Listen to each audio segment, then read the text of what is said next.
الحمد لله نحمده ونستعينه ونستغفره ونؤمن به ونتوكل عليه ونعوذ بالله من شرور أنفسنا ومن سيئات أعمالنا من يهده الله فلا مضل له ومن يضلله فلا هادي له أما بعد فقد قال الله تبارك وتعالى في كلامه المجيد والفرقان الحميد أعوذ بالله من الشيطان الرجيم بسم الله الرحمن الرحيم لا تحسبن الذين يفرحون بما أتوا ويحبون أن يحمدوا بما لم يفعلوا فلا تحسبنهم بمفازة من العذاب ولهم عذاب علیم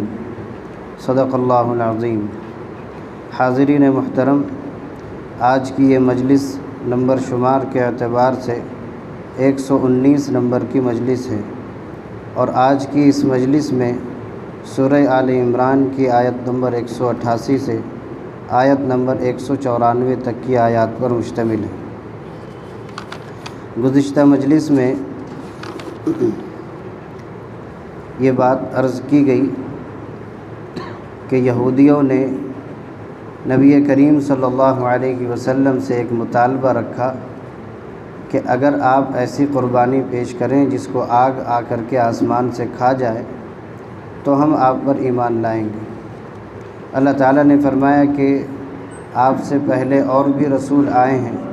انہوں نے یہ معجزہ پیش فرمایا ہے، اس کے باوجود انہوں نے ایمان نہیں لایا بلکہ انبیاء کو انہوں نے قتل کیا ہے۔ ان کی عادت ہے مطالبات کرنے کی، ایمان نہ لانا یہ ان کا پیشہ ہے۔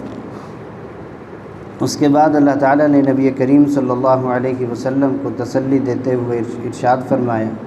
کہ اگر یہ لوگ آپ کی باتوں کو جھٹلاتے ہیں تو ان کی یہ پرانی عادت ہے،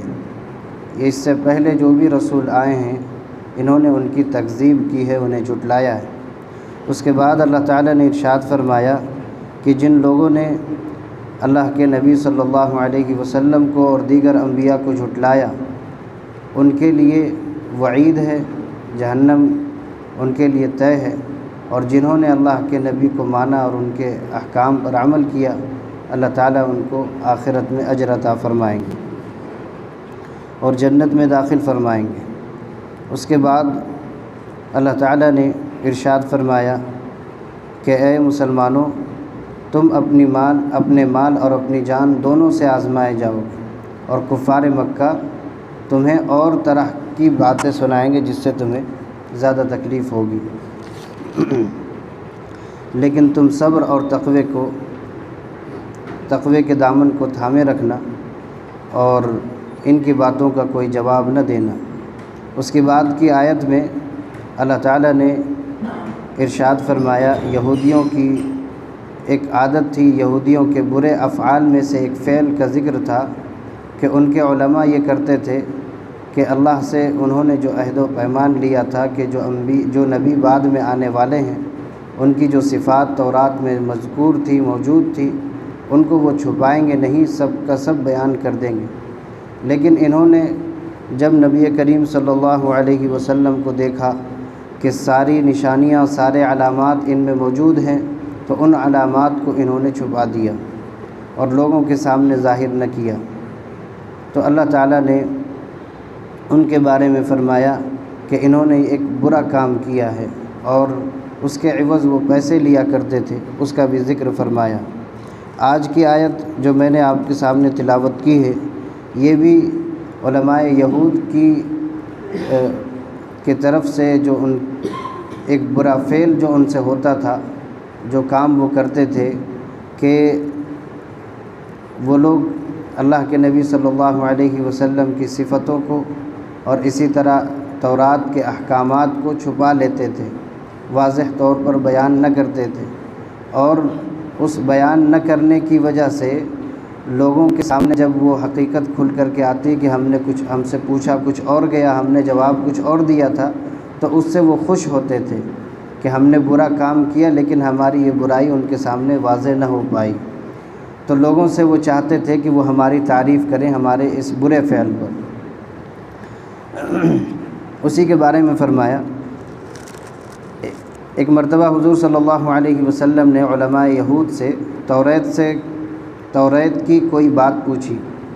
کوئی مسئلہ رہا ہوگا، پوچھا ہوگا، تو انہوں نے اصل بات چھپا دی اور دوسری بات نقل کر دی، یعنی اصل کو چھپا دیا اور جو لغو بات تھی اس کو ظاہر کر دیا۔ لیکن جب وہ وہاں سے چلے جاتے، اللہ کے نبی کی مجلس سے اٹھ کر کے چلے جاتے اور اپنے لوگوں میں پہنچ جاتے،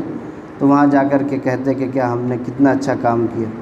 کہ ہم نے تورات کو چھپا کر کے جو بات اصل تھی اس کو ہم نے چھپا لیا۔ اور وہ چاہتے تھے کہ اس پر ان کی تعریف ہو، یعنی برے فعل پر ان کی تعریف ہو۔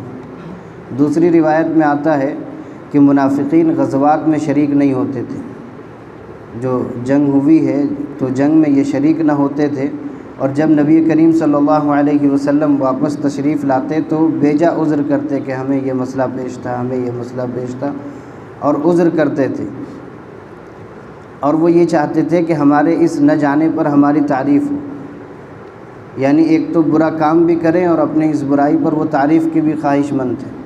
اسی برے فعل کو اللہ تعالیٰ نے یہاں ذکر فرمایا، لا تحسبن الذین یفرحون بما اتوا، وہ لوگ جو خوش ہوتے ہیں اپنے کیے پر، وَيُحِبُّونَ أَن يُحْمَدُوا بِمَا لَمْ يَفْعَلُوا، اور جو کام انہوں نے نہیں کیا ہے چاہتے ہیں کہ اس پر ان کی تعریف ہو، فَلَا تَحْسَبَنَّهُمْ بِمَفَازَةٍ مِّنَ الْعَذَابِ، تو اے اللہ کے نبی، اے میرے نبی، آپ انہیں عذاب سے بچنے والا گمان نہ کریں، ان کو ضرور عذاب ہوگا دنیا میں ہی، دنیا میں بھی عذاب دیے جائیں گے، اور فرمایا وَلَهُمْ عَذَابٌ أَلِيمٌ، آخرت میں تو دردناک عذاب ہے ہی، دنیا میں بھی سزا پائیں گے اور آخرت میں بھی سزا پائیں گے، دنیا میں بھی رسوا ہوئے اور آخرت میں بھی رسوا ہوں گے۔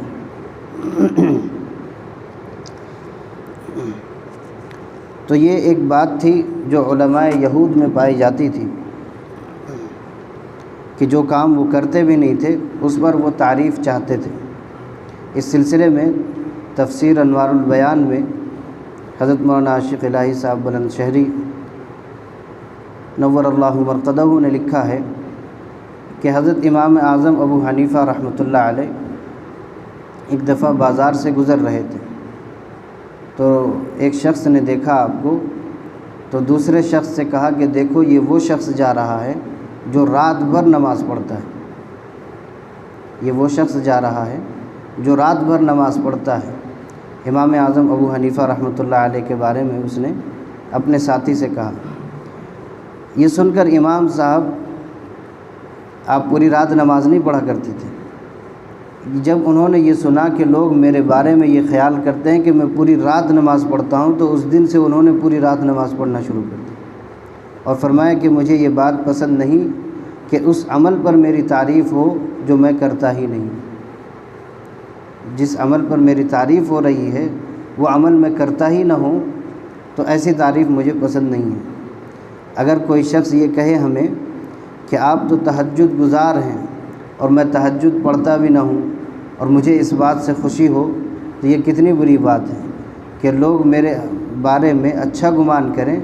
کہ یہ تہجد گزار آدمی ہے لیکن میں تہجد نہ پڑھتا ہوں۔ تو اس بات پر اس سے آگاہ کر دینا چاہیے، یا تو آپ اس پر عمل کرنا شروع کر دیں کہ آپ تہجد گزار بن جائیں، یا اسے آگاہ کر دیں کہ دیکھو میں تہجد پڑھتا نہیں ہوں، تاکہ وہ ہمیں جس حال میں تصور کرتا ہے اس حالت کا صحیح علم اسے ہو جائے۔ حضرت امام صاحب کے اس عمل سے یہ بات ثابت ہوئی، یا تو ہم خود تہجد گزار بن جائیں، راتوں کو نوافل پڑھنے والے بن جائیں، یا کم از کم یہ بتلا دیں کہ میں یہ عمل کرتا نہیں ہوں، اللہ سے دعا کرو کہ اللہ تعالیٰ مجھے اس کی توفیق دے دیں۔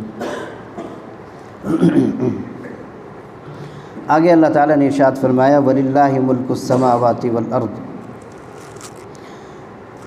آسمان و زمین کی بادشاہت اور ملکیت اللہ ہی کی خاص ہے، وَهُوَ عَلَى كُلِّ شَيْءٍ قَدِيرٌ، اللہ ہر چیز پر قادر ہے۔ یہ یہاں رکوع مکمل ہو رہا ہے۔ اس سے پہلے کی مجلس میں نے یہ عرض کیا تھا کہ یہود نے اللہ تبارک و تعالیٰ کے بارے میں ایک بری بات کہی تھی کہ گویا نعوذ باللہ اللہ تعالیٰ فقیر ہو گئے اور ہم مالدار ہیں۔ اللہ نے جو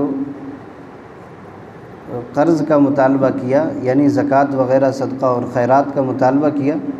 تو یہود نے کہا کہ اللہ تعالیٰ نعوذ باللہ فقیر ہو گئے ہیں اور ہم مالدار ہیں۔ اللہ تعالیٰ اسی کے جواب میں ارشاد فرماتے ہیں کہ زمین و آسمان کی ملکیت تو اللہ کی ہے، فقیر تو وہ ہوتا ہے جس کے پاس کچھ نہیں ہوتا ہے۔ زمین و آسمان کی ملکیت اللہ کی ہے، یہ جو ملکیت ہم نے تمہیں دے رکھی یہ عارضی ملکیت ہے، تم اس کے حقیقی مالک نہیں ہو، حقیقی مالک تو اللہ تعالیٰ ہے، اور اللہ ہر چیز پر قادر ہے، جو چاہتے ہیں کرتے ہیں، جس کو چاہتے ہیں فرماتے ہیں۔ کسی کو اگر اللہ نے مال دے رکھا ہے تو اللہ اس کو چھین بھی سکتے ہیں، اور اگر کسی کو اللہ نے مال نہیں دیا تو وہ اللہ تعالیٰ بہتر جانتے ہیں کہ اس کو کس لیے مال نہیں عطا ہوا۔ تو اللہ تعالیٰ ہر چیز پر قادر ہے، جو چاہتے ہیں کرتے ہیں۔ زمین و آسمان کی ملکیت اسی کی، بارش کی بھی ملکیت اسی کی، رزق کی بھی ملکیت اسی کے ہاتھ میں ہے۔ جس کو چاہتے ہیں رزق دیتے ہیں، جب چاہتے ہیں بارش برساتے ہیں، اور جب چاہتے ہیں قحط ڈال دیتے ہیں، جب چاہتے ہیں جو چاہتے ہیں فیصلہ فرما دیتے ہیں۔ اگلی آیت ہے ان فی خلق السماوات والارض واختلاف اللیل والنہار لآیات لأولی الالباب۔ اس آیت میں اللہ تعالیٰ نے اپنی قدرت کاملہ کا ذکر فرمایا ہے کہ اللہ تعالیٰ کی قدرت کتنی بڑی ہے، کہ زمین و آسمان کے پیدا کرنے اور دن و رات کے جانے آنے میں عقل مندوں کے لیے نصیحت ہے کہ یہ جو آسمان ہے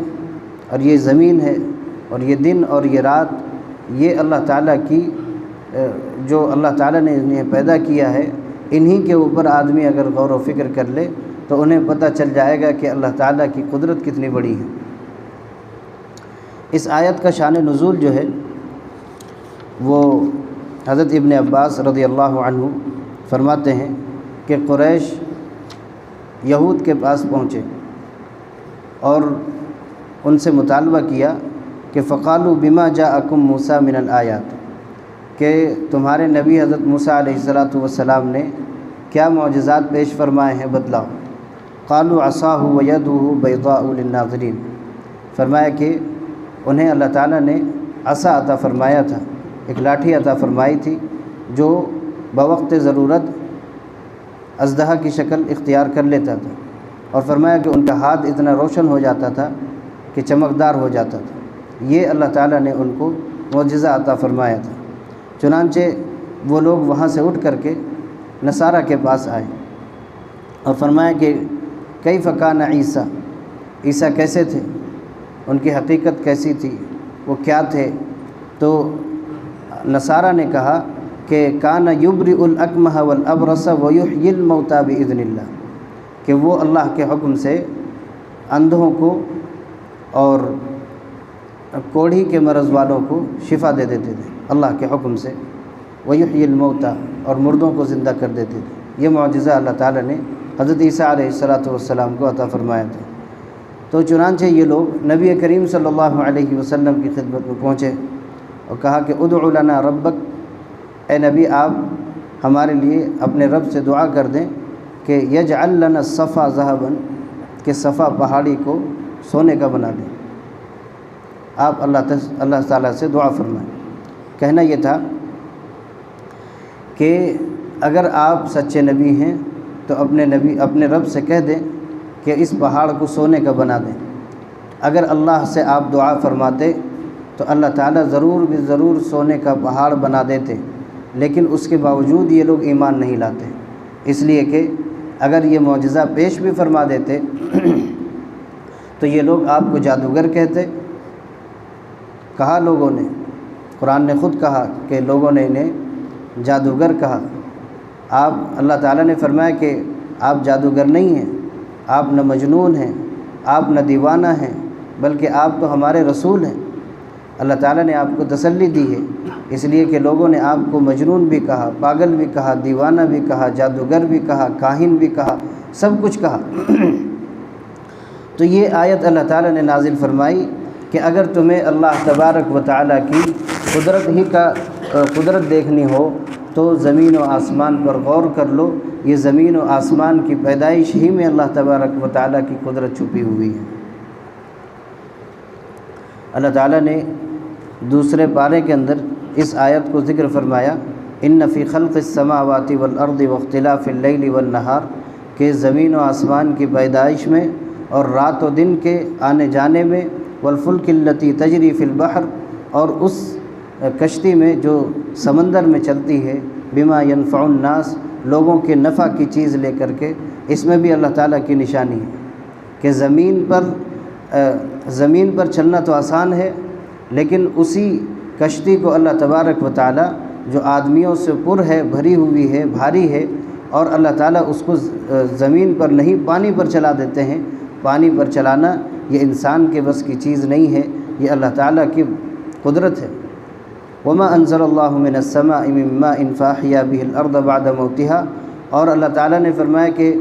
آسمان سے جو ہم بارش برساتے ہیں اور اس بارش کی وجہ سے جو زمین سبزہ زار ہوتی ہے، زمین دوبارہ زندہ ہوتی ہے، یہ اللہ تعالیٰ کی قدرت ہے۔ اگر اللہ بارش نہ برسائے تو ہم اندازہ کریں کہ دنیا کے اندر ہم لوگ کتنے پریشان ہو جاتے ہیں گرمی سے اور موسم کی وجہ سے، اور اسی طرح اگر اللہ تعالیٰ بارش برسانا چھوڑ دیں تو کنویں سے اور بورنگ سے کتنا پانی آدمی نکالے گا، آخر وہ پانی ختم ہو جائے گا، اور پھر اللہ تبارک و تعالیٰ کی بارش کے ہم محتاج ہوں گے۔ تو اللہ تعالیٰ بارشیں برساتے ہیں، یہ بھی اللہ کی قدرت ہے۔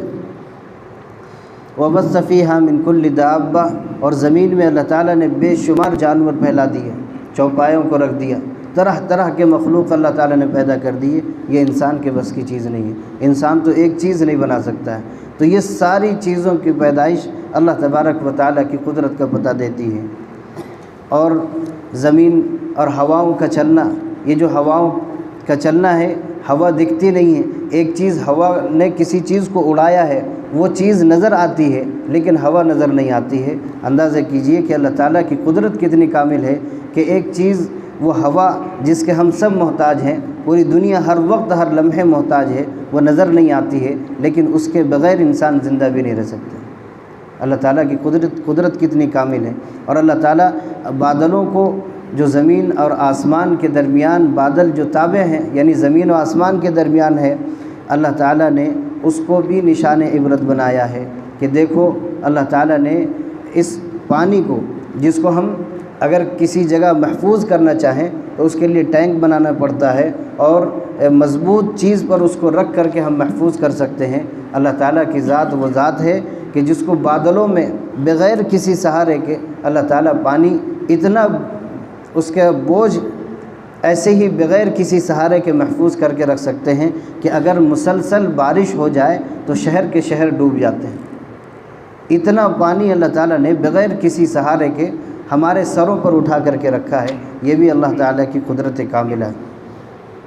ایک جگہ اللہ تعالیٰ نے فرمایا تلک آیات اللہ نتلوها علیک بالحق، اسی طرح کا مضمون سورۃ الجاثیہ کے اندر اللہ تعالیٰ نے بیان فرمانے کے بعد فرمایا کہ یہ اللہ تعالیٰ کی نشانیاں ہیں جو ہم آپ پر پڑھ پڑھ کر کے سناتے ہیں، یہ اللہ کی نشانیاں ہیں۔ فرمایا فَبِأَيِّ حَدِيثٍ بَعْدَ اللَّهِ وَآيَاتِهِ يُؤْمِنُونَ، اللہ تعالیٰ کی ان آیتوں اور اللہ تعالیٰ کی ان نشانیوں کو دیکھنے کے بعد کب ایمان لاؤ گے، کس بات پر ایمان لاؤ گے؟ سارا کچھ تو تمہارے سامنے ہے۔ بہرحال تو زمین و آسمان کی بلندی اور زمین و آسمان کے پھیلاؤ پر اور آسمان کے بغیر کسی سہارے کے ہمارے سروں پر قائم رکھنے پر ہی انسان غور کر لے تو اللہ تعالیٰ کی قدرت کا علم ہو جائے گا۔ پھر اللہ تعالیٰ نے اس آسمان کو ستاروں سے سجایا کہ ہم آسمان کی طرف نظر کرتے ہیں تو آسمان کتنا خوشنما معلوم ہوتا ہے۔ اگر سورج ایک دن نہ نکلے تو زمین میں اندھیرا چھا جائے، اور اگر رات میں اللہ تعالیٰ چاند کو نہ نکالے تو رات تاریکی میں ڈوب جائے، یہ اللہ تعالیٰ نے آسمان کو ستاروں سے، سورج سے اور چاند سے اللہ تعالیٰ نے سجا کر کے رکھا ہے، یہ اللہ تعالیٰ کی قدرت کاملہ ہے۔ اگر اس پر انسان غور کر لے تو اللہ تعالیٰ کی قدرت کا انسان کو پتہ چل جائے گا۔ اور پھر واختلاف اللیل، دن کے آنے جانے میں بھی اللہ تعالیٰ کی بہت بڑی قدرت ہے۔ کبھی رات لمبی ہو جاتی ہے، دن چھوٹا ہو جاتا ہے، کبھی دن بڑا ہو جاتا ہے، رات چھوٹی ہو جاتی ہے، کبھی دن برابر ہو جاتے ہیں اور رات بھی برابر ہو جاتی ہے، کہ جتنا بڑا دن ہے اتنی بڑی رات ہے۔ یہ اللہ تعالیٰ کبھی دن کو رات میں اور رات کو دن میں داخل کر کے یہ بتلاتے ہیں کہ ان سب چیزوں پر میری ملکیت ہے، میں اگر چاہوں تو رات کو بڑی بھی کر سکتا ہوں اور چھوٹی بھی کر سکتا ہوں، دن کو بڑا بھی کر سکتا ہوں، دن کو چھوٹا بھی کر سکتا ہوں۔ یہ اللہ تعالیٰ کی قدرت ہے۔ اگر اسی پر انسان غور کر لے تو اللہ کی قدرت کا پتہ لگ جائے گا۔ اللہ تعالیٰ ہی کی وہ ذات ہے جس نے زمین ہی میں سونا اور زمین میں لوہے اور زمین میں تانبے اور زمین میں تیل، سارا کچھ اللہ ہی نے چھپایا ہے۔ اگر ہم یہ کہیں، اور جو کفار مکہ نے مطالبہ کیا تھا کہ اس پہاڑ کو سونا بنا دو، تو سونا تو اللہ تعالیٰ نے ہمارے لیے زمین میں چھپا کر کے رکھا ہے۔ اس میں لوگ کب سے دنیا بنی ہے آج تک زمین سے سونا نکال رہے ہیں اور سونا نکلتا آ رہا ہے، تیل نکال رہے ہیں، تیل نکلتا آ رہا ہے، تانبے کو لوہے کو نکال کر کے زمین کو کھوکھلا کر دیا، پھر بھی لوگ مایوس نہیں ہیں۔ تو اللہ تعالیٰ کی قدرت کتنی وسیع ہے کہ جس زمین پر ہم چلتے ہیں اسی زمین کے نیچے خزانے مدفون ہیں۔ تو اللہ تعالیٰ کی یہ قدرت ہے۔ اسی لیے فرمایا کہ ان فی خلق السماوات والارض، زمین و آسمان کی پیدائش میں، واختلاف اللیل والنہار، اور دن اور رات کے آنے جانے میں، لآیات لأولی الالباب، عقل مندوں کے لیے بہت سی نشانیاں ہیں۔ اگر عقل مند ہوگا تو اس کی عقل سے وہ اپنی عقل سے اس بات کا پتہ لگا لے گا کہ اس دنیا کو چلانے والا کوئی ہے جو اس کو چلا رہا ہے، اور بغیر کسی اختلاف کے چلا رہا ہے، کہ کوئی اس کے آگے اس کے اس کارساز میں کوئی اس کا کارساز نہیں، کوئی اس کا معاون نہیں، تنہا تنہا اس کو اللہ تعالیٰ چلاتے ہیں۔ یہ جو آیت ہے یہاں سے رکوع شروع ہو رہی ہے، یہ سورہ آل عمران کی آخری رکوع ہے۔ اس رکوع کی بڑی فضیلت ہے، سورہ آل عمران کی آخری رکوع کی بڑی فضیلت ہے۔ حضرت عائشہ صدیقہ رضی اللہ عنہا فرماتی ہیں کہ لما نزلت هذه الآیۃ علی النبی صلی اللہ علیہ وسلم، جس رات اللہ کے نبی صلی اللہ علیہ وسلم پر یہ آیت نازل ہوئی تو قام یصلی، اللہ کے نبی صلی اللہ علیہ وسلم اٹھ کر نماز میں مشغول ہو گئے۔ فأتاہ بلال، اور پوری رات آپ نے نماز پڑھی، اور صبح کو فجر کے وقت میں حضرت بلال آپ کو نماز کے لیے بلانے کے لیے تشریف لائے، تو فرآہ یبکی، دیکھا کہ اللہ کے نبی صلی اللہ علیہ وسلم رو رہے ہیں۔ فقال یا رسول اللہ، اے اللہ کے رسول آپ کیوں روتے ہیں؟ اتبکی وقد غفر اللہ لک، آپ کیوں روتے ہیں حالانکہ اللہ تعالیٰ نے آپ کے اگلے پچھلے ساری خطاؤں کو اللہ تعالیٰ نے معاف کر دیا، تو آپ روتے کیوں ہیں؟ فقال یا بلال، فرمایا اللہ کے نبی صلی اللہ علیہ وسلم نے، اے بلال افلا اکون عبدا شکورا، کہ میں اللہ کا شکر گزار بندہ نہ بنوں، اللہ کا میں شکر گزار بندہ نہ بنوں، اللہ کی شکر گزاری میں رو رہا ہوں کہ اللہ تعالیٰ کے اتنے احسانات مجھ پر ہیں، اس لیے میں رو رہا ہوں۔ فرمایا وَلَقَدْ أَنزَلَ اللَّهُ عَلَيَّ اللَّيْلَةَ آیَةً، فرمایا کہ اسی رات یہ آیتیں مجھ پر نازل ہوئی ہے تو میں کیوں نہ روں۔ فرمایا کہ ان فی خلق السماوات والی آیت نازل ہوئی، پھر فرمایا وَيْلٌ لِمَنْ قَرَأَهَا وَلَمْ يَتَفَكَّرْ فِيهَا، ہلاکت ہو شخص کے لیے جو اس آیت کو پڑھتا ہو اور اللہ کی تخلیق میں غور نہ کرتا ہو، یہ اس کے لیے ہلاکت ہے۔ ظاہر ہے تفسیر تبری میں لکھا ہے کہ مستحب ہے ہر اس شخص کے لیے جو اس آیت کو پڑھتا ہو، اس کے لیے مستحب ہے کہ وہ اللہ کی مخلوقات میں، اللہ کی بنائی ہوئی چیزوں میں غور و فکر کرے، اور غور و فکر کر کے اس نتیجے پر پہنچے کہ اس کا بنانے والا کوئی ہے، اس کا بنانے والا کوئی ہے جو تنہا ہے، اور جس کی حکومت اکیلے کی ہے، تنہا ہے، وہ اس پر غور کرے۔ اسی طرح حضرت ابو ہریرہ رضی اللہ عنہ فرماتے ہیں کہ نبی کریم صلی اللہ علیہ وسلم نے ارشاد فرمایا کہ نبی کریم صلی اللہ علیہ وسلم کان یقرأ 10 آیات من آخر سورۃ آل عمران کل لیلۃ، کہ ہر رات نبی کریم صلی اللہ علیہ وسلم سورہ آل عمران کی آخری 10 آیتیں تلاوت فرماتے تھے۔ آپ حضرات تھک تو نہیں گئے ہیں؟ مجھے تو ایسا لگ رہا ہے کہ آپ حضرات تھک گئے ہیں، تھوڑی بیداری پیدا کیجیے۔ قرآن پاک میں اللہ تعالیٰ غور و فکر کا حکم دے رہے ہیں، اور کہیں ہم نیند میں غور و فکر کریں تو یہ اچھی بات نہیں ہے۔ تو ہر رات نبی کریم صلی اللہ علیہ وسلم سورہ آل عمران کی آخری 10 آیتیں پڑھا کرتے تھے۔ ہمارا بھی یہ معمول ہونا چاہیے کہ ہم ہر رات سورہ آل عمران کی آخری 10 آیتیں کہاں سے ہیں؟ یہیں سے، ان فی خلق السماوات والارض سے سورت کے ختم تک یہ 1.5 صفحہ ہے، 1 رکوع ہے، اس کو تلاوت کرنا چاہیے۔ اس کی کیا فضیلت ہے؟ حضرت عثمان ابن عفان رضی اللہ عنہ فرماتے ہیں کہ نبی کریم صلی اللہ علیہ وسلم نے ارشاد فرمایا، من قرأ آخر آل عمران فی لیلۃ کتب لہ قیام لیلۃ، کہ جو شخص ایک رات میں، کسی بھی رات میں سورہ آل عمران کی 10 آیتیں پڑھتا ہے، اس کے لیے پوری رات نماز پڑھنے کا ثواب لکھا جاتا ہے۔ یہ 10 آیتیں جو پڑھ لے گا پوری رات عبادت گزاروں میں اس کا شمار ہو جائے گا۔ تو اتنی بڑی فضیلت ہے، ہمیں اس سے محروم نہ ہونا چاہیے۔ اگلی آیت میں اللہ تعالیٰ ارشاد فرما رہے ہیں، الذین یذکرون اللہ قیاما وقعودا وعلی جنوبہم، فرمایا کہ عقل مندوں کے لیے نصیحت ہے، نشانیاں ہیں۔ تو عقل مند لوگ کون ہیں؟ اس کو اللہ تعالیٰ نے ذکر فرمایا اگلی آیت میں۔ فرمایا وہ لوگ ہیں جو اللہ کو کھڑے بیٹھے لیٹے ہر حال میں اللہ کو یاد کرتے ہیں، جو اللہ کو ہر حال میں یاد کرتے ہیں وہ عقل مند ہیں۔ عقل مند وہ نہیں جو دنیا میں بہت سا مال رکھتا ہو، عقل مند وہ نہیں جو بہت بڑا دنیا میں مرتبے والا، رتبے والا ہو اور بہت بڑا آفیسر ہو اور بہت کچھ ہو دنیا کے اعتبار سے، وہ عقل مند نہیں، بلکہ فرمایا کہ عقل مند وہ ہے جو کھڑے بیٹھے ہر حال میں لیٹے اللہ تبارک و تعالیٰ کا ذکر کرتے ہیں، وہ لوگ عقل مند ہیں۔ اس ذکر سے کیا مراد ہے؟ اللہ تعالیٰ کا ذکر کرتے ہیں، اس ذکر سے کیا مراد ہے؟ اس ذکر سے مراد ذکر مطلق،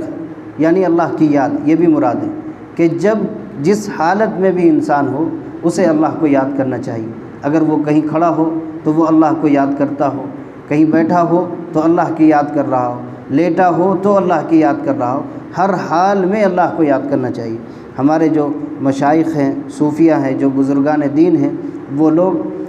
ہر وقت اللہ تبارک و تعالیٰ کی یاد کرنے کو کہتے ہیں۔ وہ اسی آیت کے ضمن میں فرماتے ہیں، جو بزرگان دین ہیں وہ کہتے ہیں کہ ہر وقت ہمارے دل میں یہ خیال ہونا چاہیے کہ اللہ تعالیٰ ہمیں دیکھ رہے ہیں۔ ہر وقت ہمارا یہ خیال ہونا چاہیے کہ اللہ تبارک و تعالیٰ ہمیں دیکھ رہے ہیں، یہی ذکر ہے۔ اگر یہ خیال انسان کے دل میں آ جائے گا تو وہ سارے خرافات اور گناہوں سے بچ جائے گا۔ اسی لیے اللہ تعالیٰ نے ارشاد فرمایا، فَإِذَا قَضَيْتُمُ الصَّلَاةَ فاذكروا اللَّهَ قِيَامًا وَقُعُودًا وَعَلَى جُنُوبِكُمْ۔ یہ آیت ہے جب جنگ میں خوف کا وقت ہو اور نماز کا وقت آ جائے تو اس میں نماز پڑھنے کا طریقہ بتایا کہ کس طرح سے نماز پڑھنا ہے، اور جب تم نماز سے فارغ ہو جاؤ اور جنگ میں شریک ہو تو جس حال میں ہو اس وقت، اگر تم بیٹھے ہو، لیٹے ہو، لڑائی کر رہے ہو، کھڑے ہو، تو اس وقت اللہ کو یاد کرو، یہ حکم فرمائے۔ فَإِذَا اطْمَأْنَنْتُمْ فَأَقِيمُوا الصَّلَاةَ، اور جب تم مطمئن ہو جاؤ تو پھر نماز پڑھ لو، جب تم مطمئن ہو جاؤ تو پھر نماز پڑھ لو۔ تو یہاں ذکر سے مراد ذکر مطلق ہے کہ ہر وقت اللہ کو یاد کرنا چاہیے، اور اس ذکر سے مراد نماز ہے، بھی ہو سکتا ہے، اس لیے کہ اللہ تعالیٰ نے سورہ طٰہٰ میں ارشاد فرمایا، وَأَقِمِ الصَّلَاةَ لِذِكْرِي، مجھے یاد کرنے کے لیے نماز قائم کرو، کہ نماز پڑھو گے تو مجھے یاد کرو گے۔ تو نماز بھی ہر حال میں پڑھنا چاہیے،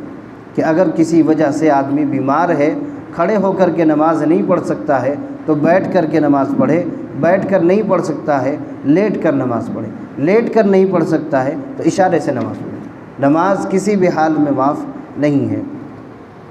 حضرت عمران ابن حسین رضی اللہ عنہ ایک صحابی ہیں، کہتے ہیں، کان بی البواسیر، مجھے بواسیر کا مرض تھا، فسألت النبی صلی اللہ علیہ وسلم عن الصلاۃ، تو میں نے نماز کے بارے میں اللہ کے نبی سے پوچھا کہ میں بیٹھنے میں مجھے تکلیف ہوتی ہے، میں کیسے نماز پڑھوں؟ فرمایا کہ صلی قائما، کہ کھڑے ہو کر نماز پڑھو، اگر کھڑے ہو کر پڑھ سکتے ہو تو کھڑے ہو کر نماز پڑھو۔ فَإِن لَّمْ تَسْتَطِعْ فَقَاعِدًا، فرمایا کہ اگر تم کھڑے ہو کر نماز نہیں پڑھ سکتے تو بیٹھ کر پڑھ لو۔ فرمایا فَإِن لَّمْ تَسْتَطِعْ فَعَلَىٰ جَنبٍ، فرمایا کہ اگر کھڑے ہو کر بیٹھ کر بھی نماز نہیں پڑھ سکتے ہو تو لیٹ کر کے پہلو کے بل لیٹ جاؤ اور نماز پڑھو۔ اتنی شکلیں بتائی کہ نماز کسی بھی حال میں معاف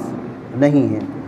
آگے فرمایا وَيَتَفَكَّرُونَ فِي خَلْقِ السَّمَاوَاتِ وَالْأَرْضِ، اور زمین و آسمان کی پیدائش میں غور و فکر کرتے ہیں۔ یہ عقل مندوں کی اللہ تعالیٰ نے صفت بیان فرمائی کہ اللہ تعالیٰ کی پیدائش میں غور و فکر کرتے ہیں کہ اللہ تعالیٰ نے کیا کیا چیزیں پیدا کی ہیں دنیا میں۔ معلوم یہ ہوا کہ اللہ کی مخلوقات میں غور کرنا ہے، اللہ کی ذات میں غور نہیں کرنا ہے۔ اللہ کی ذات ہماری سمجھ سے بالا تر ہے،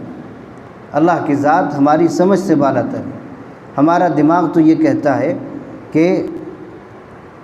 دنیا میں انسان آیا تو اس کے آنے کا وجود اس کے ماں باپ تھے،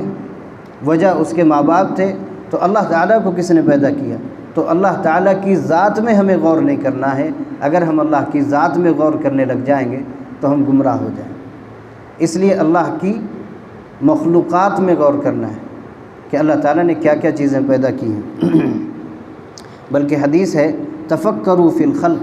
تم اللہ کی مخلوق میں غور کرو، ولا تفکروا فی الخالق، تم خالق کی یعنی پیدا کرنے والے کی ذات پر غور نہ کرو، فإنکم لا تقدرون قدرہ، تم اس کی قدرت کو سمجھ نہیں سکتے، پہچان نہیں سکتے کہ اللہ تعالیٰ کی قدرت کتنی کامل ہے۔ اب یہاں اللہ تعالیٰ نے فرمایا کہ وَيَتَفَكَّرُونَ فِي خَلْقِ السَّمَاوَاتِ وَالْأَرْضِ، زمین و آسمان کی پیدائش میں غور و فکر کرتے ہیں، تو غور و فکر یہ بہت بڑی عبادت ہے۔ اللہ کی ذات میں، اللہ کی صفات میں، اللہ کی مخلوقات میں غور و فکر یہ بہت بڑی عبادت ہے۔ حضرت ابو ہریرہ رضی اللہ عنہ سے ایک روایت ہے، فرماتے ہیں کہ تفکر ساعۃ خیر من عبادت سنۃ،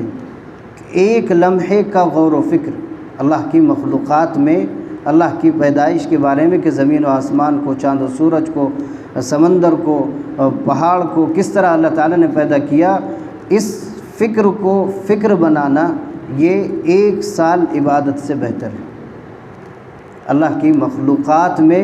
غور و فکر کرنا ایک لمحہ یہ 1 سال کی عبادت سے بہتر ہے۔ کیوں؟ اس لیے کہ جب انسان دنیا میں مخلوقات پر غور کرے گا کہ اللہ تعالیٰ نے اس کو، آسمان کو کس نے بنایا، زمین کو کس نے بنایا، سمندر کو کس نے بنایا، پہاڑ کو کس نے بنایا، انسان کو کس نے بنایا، اور جانوروں کو کس نے بنایا، اور مخلوقات کو کس نے بنایا، تو اس کا دل گواہی دے گا کہ اس کا بنانے والا اللہ ہے۔ اللہ کے بارے میں اس کا نتیجہ پہنچے گا، اور جب اللہ ہی کو انسان سوچے گا تو سالوں بھر کی عبادت سے بہتر ہے اسے اللہ کی مخلوقات میں غور و فکر کرنا۔ حضرت ابو ہریرہ کہتے ہیں کہ نبی کریم صلی اللہ علیہ وسلم نے ارشاد فرمایا کہ ایک شخص لیٹا ہوا تھا بستر پر، اذ رفع رأسہ، اس نے اچانک آسمان کی طرف سر اٹھایا، فنظر الی النجوم والی السماء، اس نے ستاروں کو دیکھا اور آسمان کو دیکھا، اور دیکھنے کے بعد کہا اشہد ان لک ربا وخالقا، میں گواہی دیتا ہوں کہ تیرا کوئی رب ہے، تجھے بنانے والا کوئی ہے، میرے دل نے یہ گواہی دیا، اس نے کہا، اور پھر اس کے بعد دعا مانگی اللہم اغفر لی، اے اللہ مجھے معاف کر دے، میری مغفرت فرما دے۔ کہتے ہیں فنظر اللہ الیہ، اللہ تعالیٰ کی نظر رحمت اس پر پڑی، فغفر لہ، اور اللہ نے اس کو معاف کر دیا۔ تو کتنی بڑی چیز ہے کہ صرف آسمان پر غور کرنے سے یہ سمجھ لینا کہ اس کا کوئی خالق ہے، اور یہ سوچ کر کے اللہ تعالیٰ سے اس نے مغفرت کی دعا مانگی، اللہ نے اس کو معاف کر دیا۔ اس لیے اگلی آیت میں انہی دعاؤں کا ذکر ہے، بس مکمل ہو گیا، آپ حضرات تھکے نہیں، یہ 2-3 آیتیں بس اس کا ترجمہ ہے۔ فرمایا کہ وہ دعا کرتے ہیں جب زمین و آسمان پر غور کرتے ہیں تو کہتے ہیں ربنا ما خلقت ھذا باطلا، اے ہمارے رب تو نے اس زمین کو، آسمان کو، پوری کائنات کو باطل اور بیکار نہیں پیدا کیا، یہ تو کام کی چیز ہے،